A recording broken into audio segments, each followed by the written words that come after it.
험한 인생길 걸어가는 우리에게 늘 동행해 주시고 우리 앞장서서 우리의 싸움을 싸워주시는 우리 주님의 은혜와 평강이 예배하는 우리 성도님들 심령과 가정에 넘치시기를 축복합니다.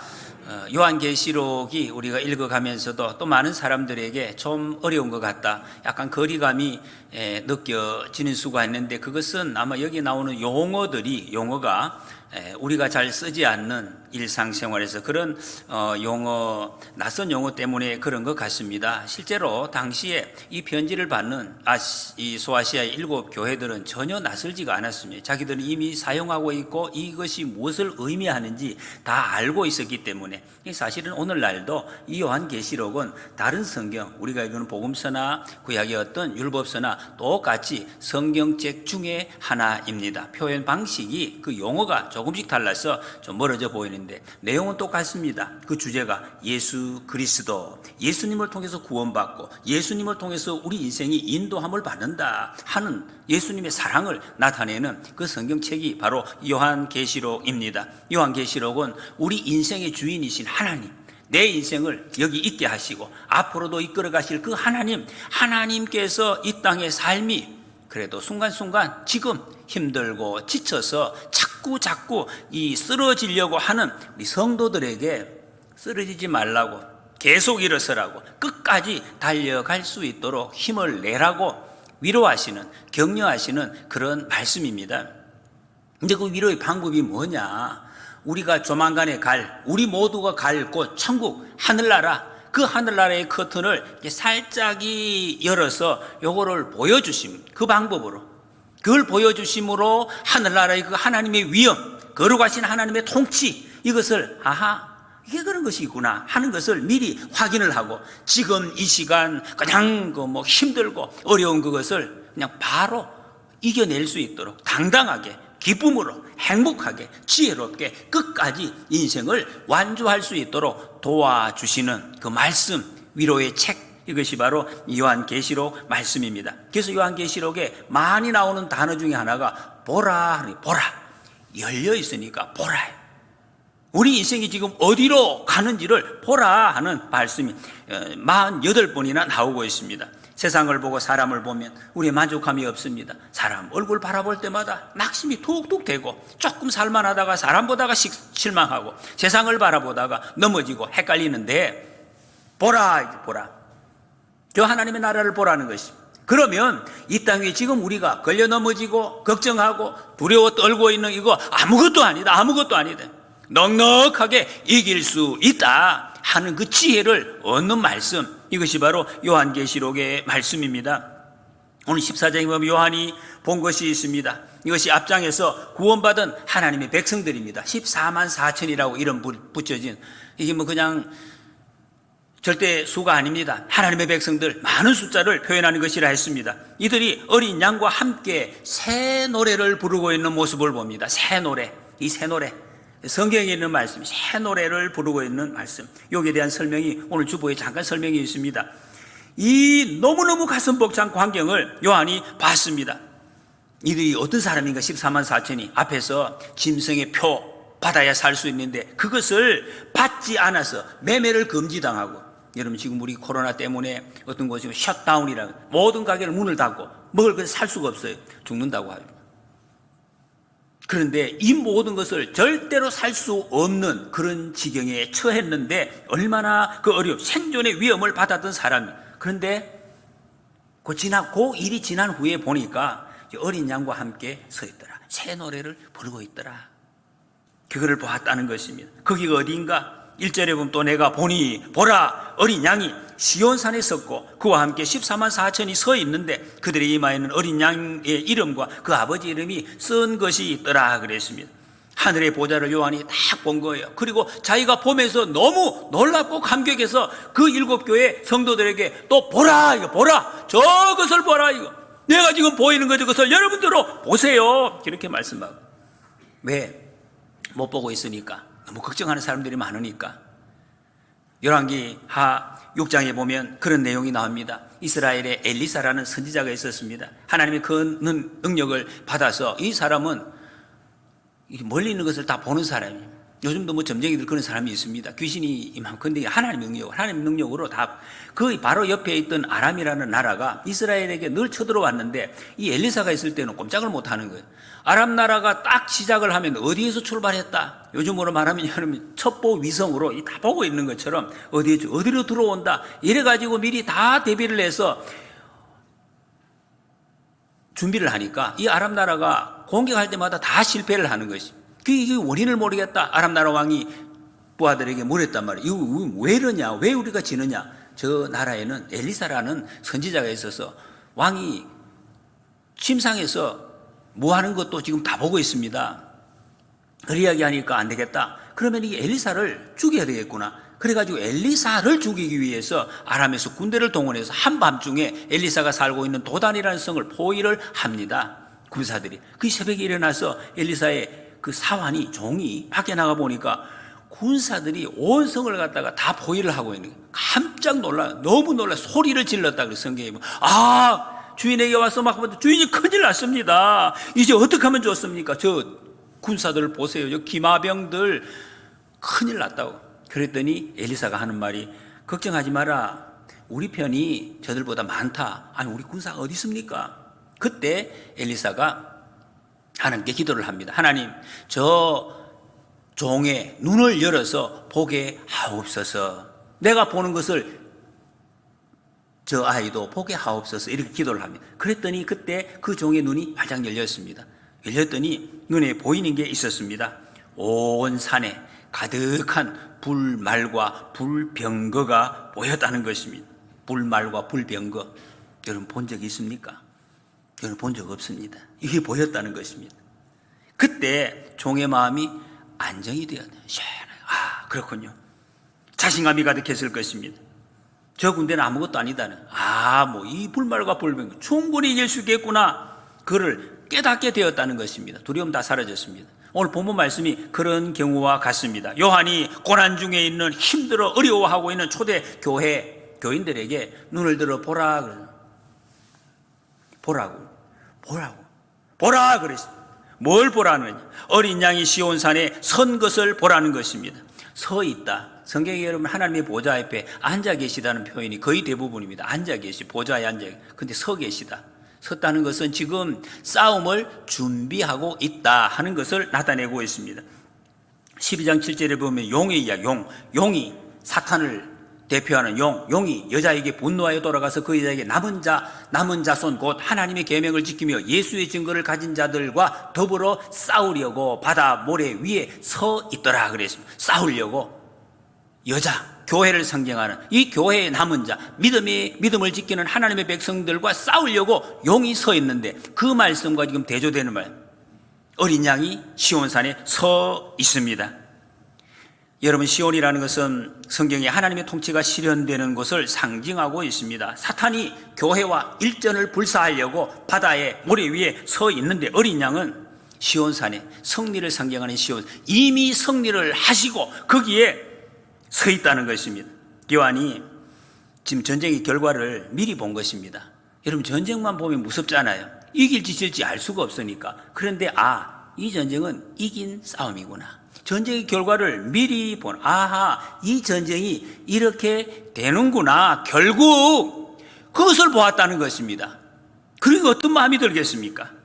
24장의 박해 아래에 있는 교회의 최종 승리, 마지막 승리 어떻게 될 것인가? 그것을 보여주므로 현재 지금 당하고 있는 어렵습니다. 이 어려움을 이길 수 있는 힘을 주시는 말씀입니다. 근데 시온산에 보니까 어린 양이 혼자가 아닙니다. 14만 4천이 함께 서 있습니다. 이마에 어린 양의 이름, 그 아버지의 이름이 함께 새겨져 있다고 했습니다.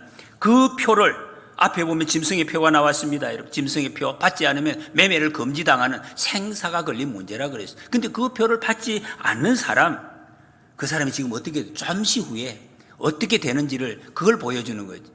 지금은 그 표를 받지 않아서 살지 못하겠다고 아우성인데 이게 어떻게 되느냐? 세상에 득세할 때 짐승의 표를 받지 않으면 망할 것처럼 생각이 됩니다. 곧 죽을 것처럼. 여러분 세상은 우리한테 세상풍도 따르지 않으면 못 산다고 합니다. 살 수 있겠나? 장사 못한다. 승진 못한다. 그 자리에 살아갈 수가 없다. 자꾸 이런 말로 온 동네 사람들이 그렇게 뭐 소리를 지르고 있습니다. 근데 성경은 반대로 말씀하고 그렇게 하면 망한다. 그게 망하는 길이다. 그럼 어떻게 해야 돼 우리는? 우리는 어떻게 해야 되겠습니까? 세상을 따라서 세상 풍조를 따라가든지 하나님을 따르든지 그 양자택일밖에 없습니다. 이것도 하고 저것도 하고는 그거 없다는 것입니다. 그쪽으로 하면 망하는 길이라. 여러분 어떻게 해야 되겠습니까? 짐승의 표를 받지 않으면 못 살, 도저히 안 될 것 같아요, 목사님.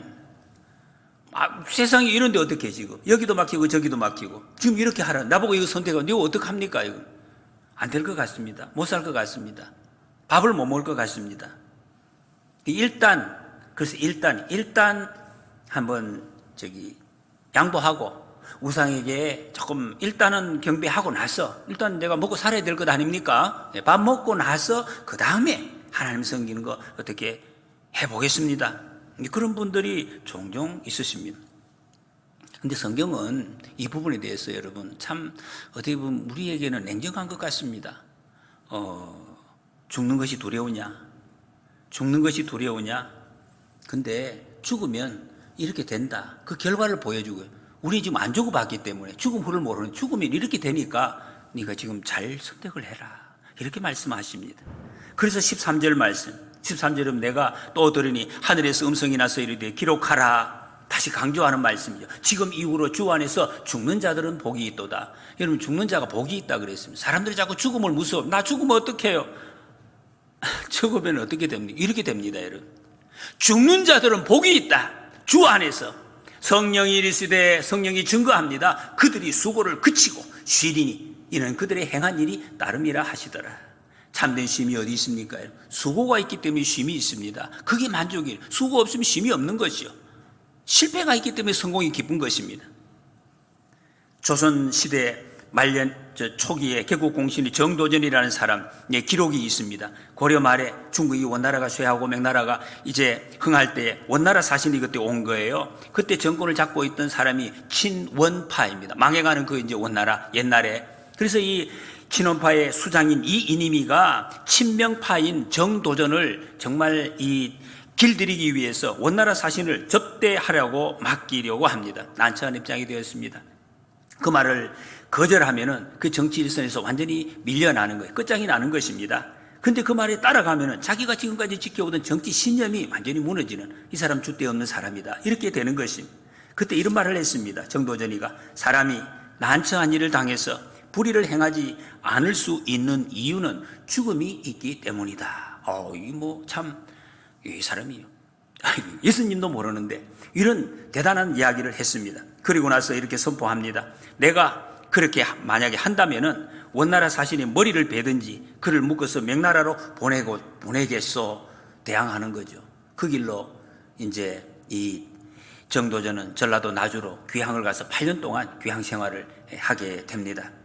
여러분 정도전이 자기의 정치 성향을 지키느라고 이렇게 한 거예요. 목숨을 걸은 거죠. 그 자리에서 죽을지도 몰랐는데 그 말을 하는 겁니다. 나를 죽일 테면 죽여라. 예수님을 모르는 사람도 이 정도 기계 이렇게 있었습니다. 여러분 우리는 살아계신 하나님, 우리 인생의 주인이신 하나님을 믿는 우리가 이런 기계 없으면 어떻게 되겠습니까? 여러분 신자는 신자답게 살아야 된다는 거 우리가 알고 있습니다. 또 그렇게 기도하고 있습니다. 근데 신자답게 사는 것이 그렇게 쉽지 않습니다. 도저히 그렇게 살 수 없을 때 그런 이야기를 종종 듣습니다. 목사님이 도저히 그 세상에 신자답게 살 수 없을 때 그럴 때는 어떡합니까? 도저히 살 수 없을 때 여러분 어떡합니까? 그럴 때 제가 존경하는 목사님 한 분이 해외 선교사님들 모여서 특강하는 자리에 초청을 받고 거기 가서 강의를 이렇게 했다는 말씀 본인이 직접 제가 들었습니다. 그 무리에 가서 그 선교사는 얼마나 힘듭니까? 이 현장에 우리 정말 본국에 있는 것보다 더 힘든 굉장히 척박하고 어려운데 가서 어쨌든 위로의 말씀을 해 주셔야 되는데 여러분들 힘드시지요?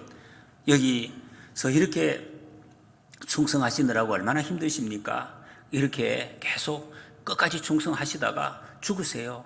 살지 말고 여기 죽으세요. 여기서 그렇게 말씀을 했다는 거예요. 참 이게 정말 이런 말씀이 되나? 이게 위로가 되나? 고생하고 있는 선교사님들에게 고생 많다고, 남들보다 더 수고한다고, 하나님이 갚아주실 거라고 이렇게 그냥 그런 말씀을 해주시면 좀 마음이 편안하고 좀 위로가 되겠는데 죽으라고요. 그 말이에요. 근데 이 선교사님들이 많은 위로를 받았다고 합니다. 왜? 자기들이 정체성을 다시 확인. 왜? 처음에 갈 때 선교사님들이 왜 갔습니까? 사실은 살려고 한 게 아니거든요. 먹고 살려고 가면 안 가야지. 죽으려고 갔단 말이에요. 하나님의 복음을 위해서 헌신하고. 그 자기가 여기 왜 왔는지를 확인하게 되었다는. 어떤 분들이 얼핏 생각하면 이거 너무 하신 거 아닌가 이거? 자기는 뭐 본국에서 잘 먹고 뭐 답답한 게 없으니까 우리 보고 죽으라 한다고 그렇게 받아들일 수 있지 않겠습니까? 아니, 그분도 자기 삶의 자리에서 누가 봐도 이렇게 사는 사람이에요. 목숨을 내놓고 일에 충성하시던 분이기 때문에 다른 모든 분들이 죽으라고 하는 말을 그대로 수긍할 수 있었다는 것입니다. 제가 교회에 섬기시는 여러분들에게 저는 이런 말씀 못하겠어요. 여러분 주님 봉사하다가 죽으세요. 이런 말은 못할 것 같아요. 근데 저는 이렇게 말씀할 수 있는 것 같습니다. 저와 같이 죽읍시다. 제가 앞장서서 죽을 테니 여러분들도 이 죽는 길로 달려갔으면 좋겠습니다. 이 말씀을 제가 좀 드릴 수 있을 것 같습니다. 여러분들 우리는 장수 시대를 산다고 합니다. 그래서 노후의 삶을 준비하고 은퇴 후의 삶을 준비하는데 많은 비중을 둡니다. 우리 사회의 문화가 거의 지금 이런 식으로 흘러가고 있습니다. 당연히 준비해야 돼요. 준비하는 것은 지혜로운 것입니다. 그런데 더 중요한 것이 있습니다. 더 중요한 것. 죽음을 준비하는 것. 돈 모으지 말라는 게 아니에요. 돈을 모아도 삶을 준비하는 것이 아니라 죽음을 준비하는 돈, 죽음을 준비하는 건강, 이게 있어야 된다. 여러분 이 말씀이 지금 어떻게 정리가 이해가 되어지십니까? 그래야 지금 더 멋진 삶을 살 수가 있기 때문에 그렇습니다. 왜 그렇습니까? 여러분? 우리에게 가장 확실히 보장된 것이 우리 노후의 수명이 아닙니다. 죽음입니다. 모든 사람에게 가장 확실하게 보장된 것이 그 죽음이 보장되어 있기 때문에 그거를 더 준비를 해야 된다는 것입니다. 저는 죄송하지만 수시로 제 가족들에게 이렇게 이야기합니다. 나는 목사가 70세까지 지금 은퇴 연령이 보장되어 있어요. 내가 70세까지 살아있을지 모른다. 모른다. 언제 죽을지. 60대에 죽을지 언제 죽을지 모르니 금방 그러잖아. 어떤 사람들은 그걸 보고 무슨 책임감이 없나. 여러분 저는 그렇게 생각하지 않습니다. 책임감이 사람 죽으면 모든 책임이 끝나는 거예요. 법적 책임도 모든 것. 살아있을 때 책임을 하는 것이지 죽고 나서 무슨 책임을 감당하는 것이 어디에 있습니까? 할 수도 없습니다. 하나님이 감당하시는 거예요. 살아있는 사람은 자기 책임을 감당하는 것이고 살아있을 때 그 책임을 감당하는 것입니다.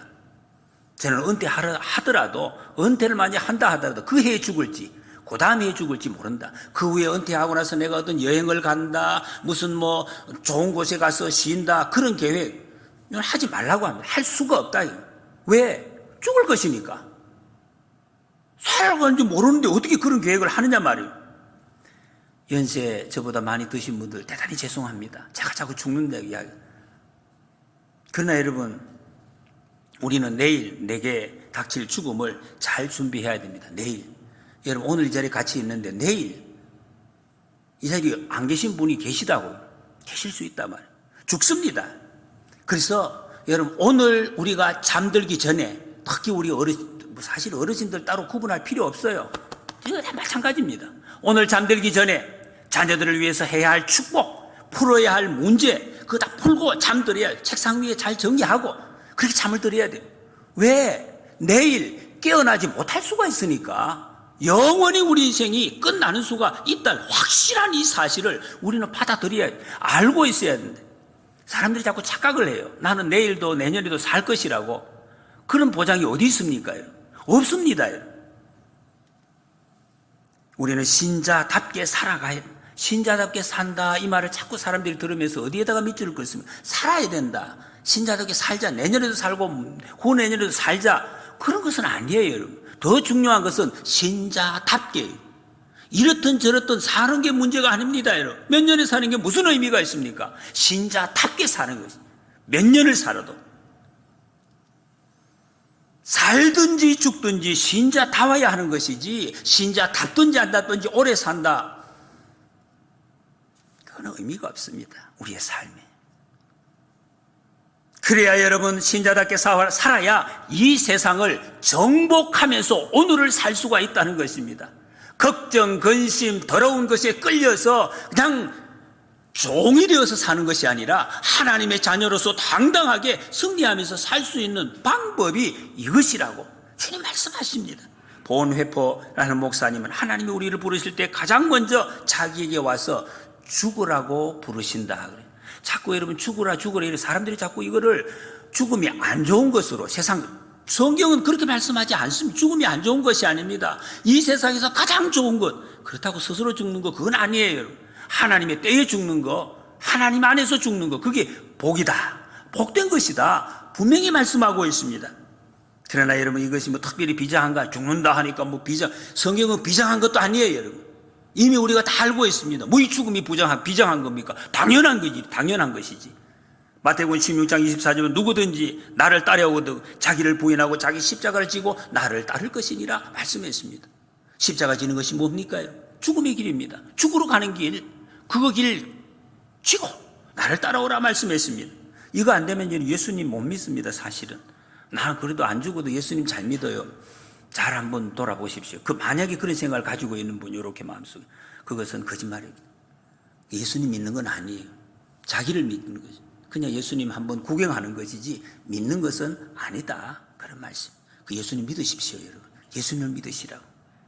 우리의 생명의 주인이신 예수님을 꼭 믿으시오. 근데 이 사람들이 어린 양과 함께 시온산에 선다 그랬습니다. 이 사람들이 12절에서 성도들의 인내가 여기 있나니 그들은 하나님의 계명과 예수에 대한 믿음을 지키는 자니라. 인내로서 믿음을 끝까지 지켜가는 사람들, 그 사람들이 짐승의 표를 받지 않으려고 하면 엄청난 인내가 필요합니다. 그게 믿음이라는, 믿음이 있기 때문에 참는 거죠. 믿음이 없으면 참을 수가 없습니다. 자기 마음대로 가는 거예요. 기분대로 갑니다. 기분 나쁘면 하고, 기분 나쁘면 안 하고, 기분 좋으면 하고, 그래 되는 거죠. 조금만 더 인내하면 천국에 가고 복을 받는다는 거, 이거 알잖아요. 알기 때문에 참는 것입니다. 이거 모르면 참지를 못합니다.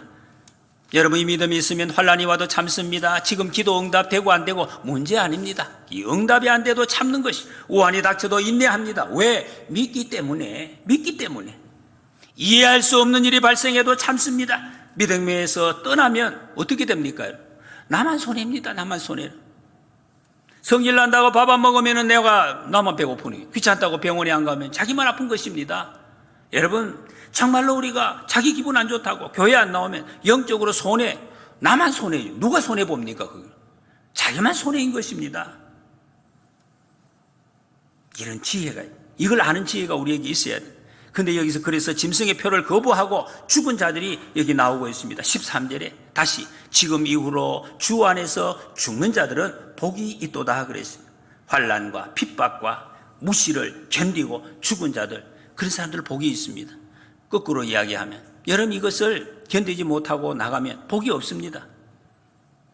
며칠 전에 우리 교회에서 저한테 한 집사님이 찾아오셨습니다. 굉장히 많은 걱정 때문에 잠도 제대로 못 잤다고, 잠 제대로 자지 못한 얼굴로 찾아오셨어요. 속이 상해서 찾아왔어요. 너무 속이 상해서 얼굴에 막 눈물도 그렁그렁하고, 부서에서 봉사를 하다가 봉사자들 간에 부딪힘이 있었는데 자기가 보니까 자기를 힘들게 한 그 분이 너무 사사로운 감정에 담아서 자기를 힘들게 하고, 그래서 자기는 모멸감을 느꼈다. 어떤 의견을 내면은 전부 다 반대를 한대요. 사람들이 내가 일을 하려고 하면 협력도 안 해준다. 그래서 나는 교회 안에서 혼자 된 느낌이다. 그래서 더 이상 못하겠습니다. 목사님 더 이상 못하겠다. 제가 가만히 말씀을 들어보니까 다 맞는 말씀이에요. 못할 것 같아요. 그렇게 한 옆에 사람들을 보고 잘못한 거예요. 아주 잘못한 것 같아요. 왜 그렇게 힘들게 하는, 왜 그렇게 짜증나게 하는가 말이에요. 옆에서 도와주지는 못할 망정. 맞지요? 그래서 제가 또 한 말씀 했습니다. 저는 뭐 그렇게 모르겠습니다. 여러분 어떻게 생각하지? 그 집사님, 지금 집사님 예배 드리고 계십니까? 근데 집사님도 많이 잘못한 것 같네요. 그 다른 사람 잘못한 것도 집사님도 많이 잘못했네요. 그 집사님도 잘못한 거 고치시고, 제가 다른 분에게도 똑같이 이야기하겠습니다. 그분도 고치시고, 서로 고치고. 그래가지고 열심히 일을 하십시다. 내가 보니까 사탄이 교회를 이간질시키고 파괴시키려고 지금 사람들의 마음을 이렇게 쓰시고 있는 것 같은데, 그거 휘둘리지 마시고 하나님 의지하십시오. 예수님 믿고 힘내서 같이 일 열심히 하십시다. 이렇게 제가 말씀했습니다. 잘한 것 같습니까? 잘한 것 같습니까? 네, 감사합니다. 그런데 이 집사님이 제 말씀을 듣고, 목사님 알겠습니다, 제가 그렇게 하도록 하겠습니다, 그렇게 말씀하지 않았어요. 그냥 가셨습니다. 나가버렸어요. 집사님, 너무 오래 나가면 안 돼요. 너무 멀리 나가시면 안 된다고. 빨리 돌아오셔야 돼요. 교회로, 예수님 앞으로 돌아오셔야 돼요. 아무리 힘들어도 내 억울함을 누가 다 알아주겠습니까? 몰라요, 여러분. 하나님이 다 아십니다. 여러분, 우리는 그것을 믿습니다. 하나님이 내 억울함을 아시고 하나님이 해결해 주신다는, 그거 믿기 때문에 이 자리에 있는 거예요. 그거 못 믿으면 여기 있을 이유가 지금 없어요. 그래서 여러분, 세상에 어떤 일이 있어도, 어떤 괴로움이 있어도 하나님 앞에 나가서 봉사를 죽을 때까지 죽도록 충성하는 것입니다. 여러분, 이런 충성자들이 다 되시기를 소원합니다. 그럼 아마 그 집사님은 제가 말씀할 때 아마 목사님이 내게만 이래 말씀하지, 저 사람에게는 또 뭐 이렇게 다르게 말씀했겠지, 저 사람만 좋아하지, 그렇게 또 생각하셨는지는 모르겠어요. 거기 사람들이 마음이 그렇죠. 여러분, 제가 상대방 그분과 관계되는 다른 분에게 뭐라고 말씀했습니까? 한번 물어보세요. 뭐라고 제가 이야기했는지. 뭐 그렇게 하진 않습니다. 제가 사람을 차별하고, 더 심하면 심했지. 여러분, 이 땅에서 주를 위해 흘리는 눈물과 땀과 피 너무 귀한 것입니다. 왜? 주님이 기억하시기 때문에 절대로 헛된 것이 아닙니다. 아무나 그렇게 할 수 없는 거죠. 지금 우리 교회 모든 성도님들이 여기 계신 분, 헌신하신, 참 제가 목사로서 보면 눈물겹습니다. 하나님께서 어떻게 정말 보실지. 여러분, 교회를 말 없이 1년 내내 계속해서 주를 위해서, 오늘도 아침 일찍 나와서 새벽같이 나와서 섬기고 안내하고 뭐 준비하고, 여기 교회 여러분 청소하는 거 아십니까? 화장실 청소 누가 하는지 혹시 아십니까? 모르시죠? 아무도 안 봐도 늘 저 캄캄한 곳에서 여러분 깨끗하라고 화장실 뒤에 보이지 않는 거 다 청소하고, 강단에 여기 어떻게 매일 청소하고, 여기 또 소독하는 거 여러분 나가시고 들어오면 아침 저녁으로 밤낮으로 소독을 하시고 청소하고, 여기 주변에 교회 정리하시고, 거기다가 목사 위에서 여러분들 안 보이시는 여기 기도하는 자리에 무슨 막 방석 닦고 쓸고, 목사 방에 무슨 김밥 갖다 주시고, 1년 내내 누가 뭐라고 하니? 뭐 카페에서 여러분 저 얼마나 일 많은지, 얼마나 계속해서 누가 누가 그걸 뭘 줍니까? 다 내놓고 합니다, 물질로. 저는 적어도 하나님께서 그런 마음을 주셨습니다. 이분들이 무슨 마음으로 지금, 그거는 제가 다 보여요. 제가 가만히 앉아 있어도, 죄송합니다, 이단이라고 하지 마세요. 제가 가만히 앉아 있어도 그분이 마음이 지금 무슨 생각인지 다 보여요. 어디를 가서 왔다 갔다 어떤 마음으로 지금 이 하나를 샀는지 하나님은 아실 거예요. 저는 그 마음 보여요. 점쟁이 아니에요. 제가 목사한테 다 보여요, 그 마음이 지금. 아무나 이것을 합니까? 기도하는 거 아무나 합니까? 교회를 아무나 합니까? 선교사를 아무나 나갈 수 있습니까? 나갈 수가 못 갑니다. 제가 그걸 갖다가 이게 생각해 보니까 정말 거기에 비하면 저는, 목사는, 이 목사는 뭐지? 상당히 완전히 이래도 되나? 목사 참 좋아요. 옛날에 우리 목사님들 정말 먹을 건 못 먹고, 이 막 찬바람이 막 들이치는데 제가 정말 봤어요.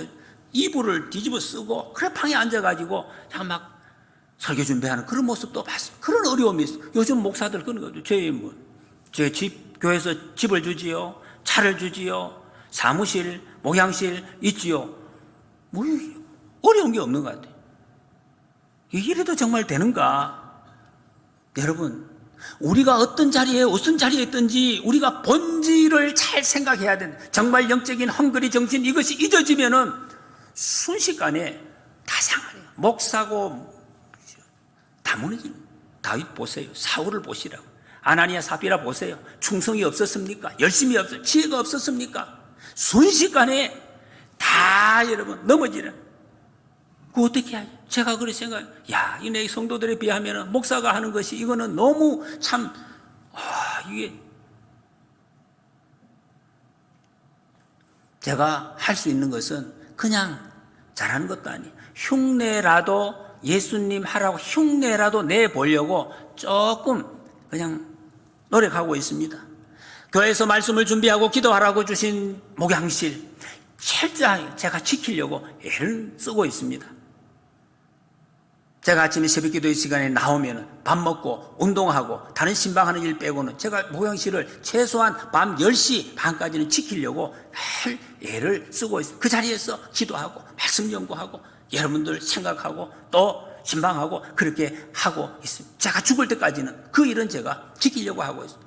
여러분들이 신방하고 하나님 일 하라고 사주신 차, 그걸 가지고 산으로 바다로 놀러 가는 거, 그거 제가 안 하려고. 그럴 때 차 안 탑니다. 저는 안 타려고. 만약에 이런 바닷가에 세우는 제 차를 보시면 돌로 그러지 않습니다. 저는 그렇게 안 돼요. 그게 무슨 율법주의가 아니라 하나님 앞에서 그럴 수가 없는 거예요. 여러분, 어린 양과 함께 서 있는 14만 4천 명 어떤 사람입니까?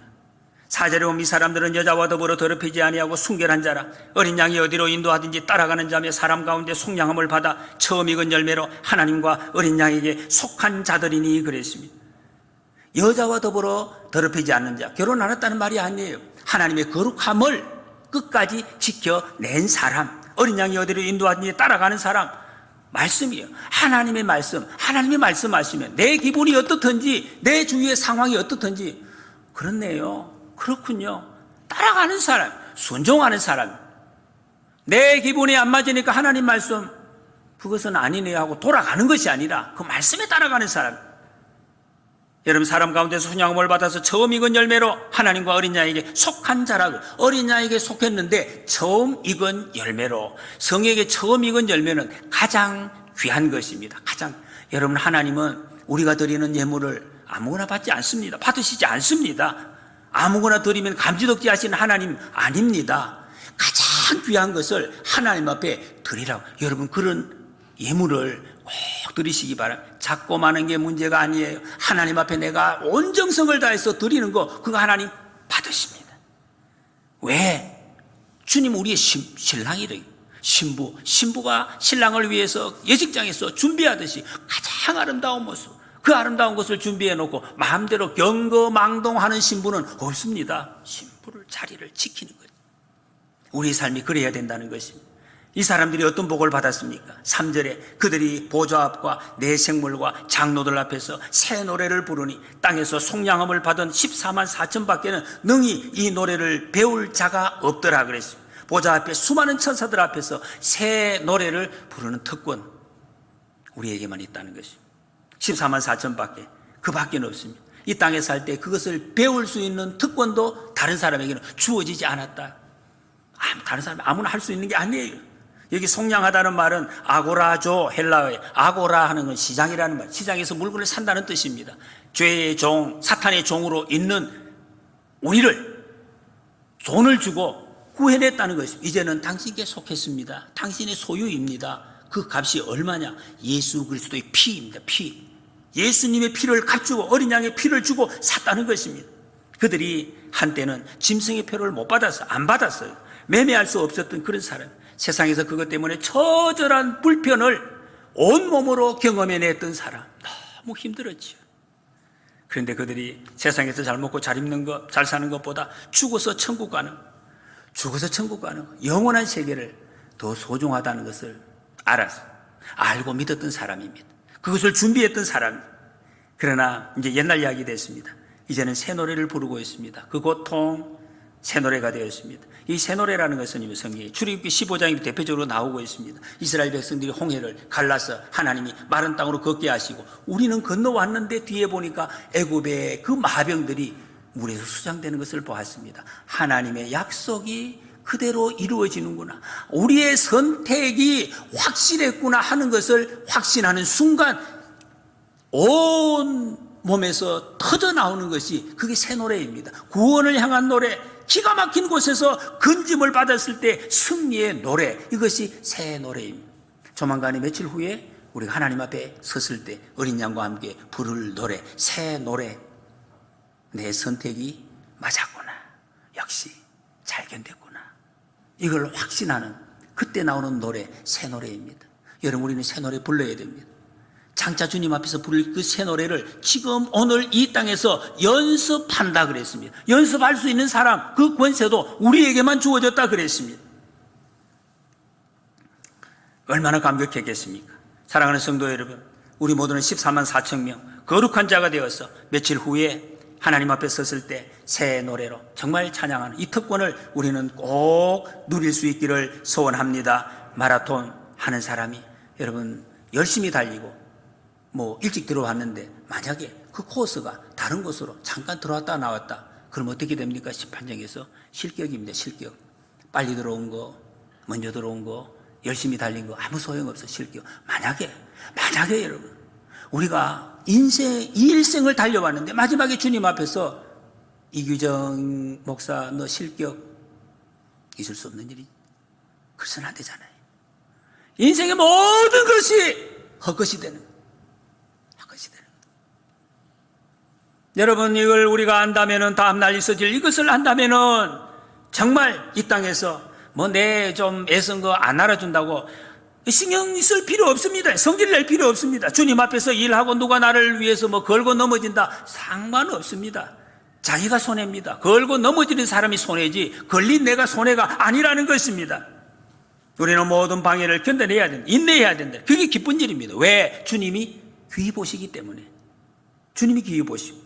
여러분, 이 땅의 것들에 욕심내지 말고 하늘의 상급에 욕심내는 우리가 되시기를 축복합니다. 그런 모든 것 이길 수 있습니다.